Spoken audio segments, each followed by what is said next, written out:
کتونکو علب خان شرپو یم او دا ټایم کې 2:30 3 بجې دي. څنګه چې سیسټم روان دی الحمدلله نن موږ د 4 لکو روپو وړه غوړي او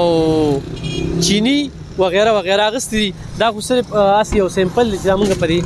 ګاډي کې چې کوم دی دا تاسو ګورئ که نه دا ستاسو د وړاندې دي. نو په دې دوران کې چې کوم دی نو دا زنانه راله چې ما سره نښه یتیمان بچي دي که نه 11 زما خپل دي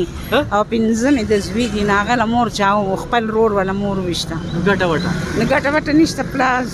هغه کټ کې پلار یې پروت دی بس مرګ دی غم او زما دغه زار باب جانداد کره کار کوم سرالم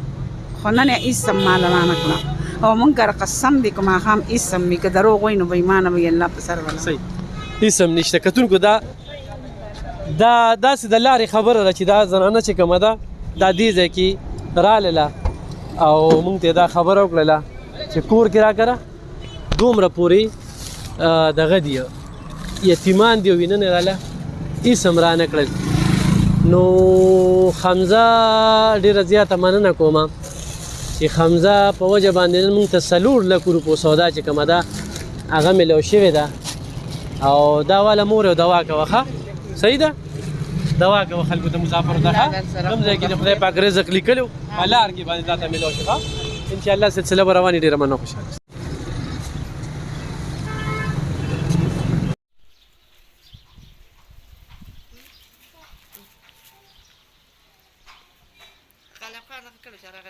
پیسې رالیږلي دي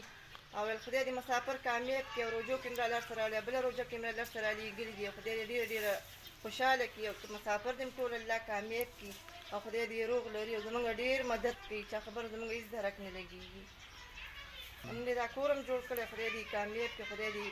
شته کړي مسافر دې الله آباده خوشحاله او روغ لري او ډېره تېره دې ول الله ورکړي کړي او په صورتونو دې الله روغ لري دفتر ته به یې راله راوړي سودا مودا پته موته ناست دي او دې ورته راله پیسې راولېږلې راوړې راله الله دې کامیاب کړي مسافر ټول او روغ دې الله لري. السلام علیکم عیدانا علب خان من له پیسې هم راکړې من یې کور هم جوړ کړی من سره یې ډېر ښه کړي او دومره ښه ورور د ورور سره نه کوي لکه من سره چې هغه کړي کومه ښېګړه زه یې اوس هم منم او بیا یې منم